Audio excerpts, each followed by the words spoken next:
continue à parler un petit peu d'environnement avec des curages de fossés. Parce que vous ne le savez peut-être pas, mais nettoyer ces fossés, c'est interdit en milieu agricole sans une autorisation spéciale.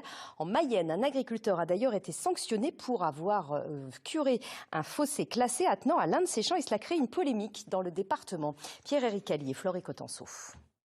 C'était mercredi dernier. Une cinquantaine de ses collègues, à l'appel de la FDSEA, viennent soutenir Laurent Garnier. Au-delà du fond, c'est aujourd'hui plutôt la forme qu'on dénonce. C'est pas des délinquants, c'est pas des gens qui ont commis des actes contre des personnes. On est là juste des agriculteurs qui font leur métier, qui paient leurs impôts chaque année. Le fond, le voilà, c'est ce fossé qui a été nettoyé sans autorisation après des intempéries exceptionnelles en avril 2021.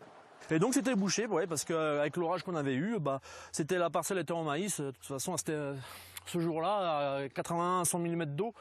Je vous dis, même s'arrêter de l'herbe, tout ça, il y aurait eu un écoulement par la quantité d'eau. Donc voilà, donc maintenant ils demandent de reboucher limite le drain.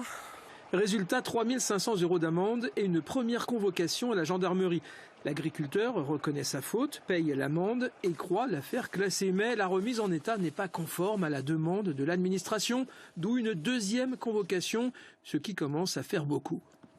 Non, moi ça passe pas parce que j'ai des enfants qui étaient en déplacement et aux études à 1 heure et demie de route. Quand vous avez les gendarmes qui vous laissent un message et qu'il faut rappeler dès que j'ai le message, vous avez tout de suite peur et pensez à des choses pas très joyeuses.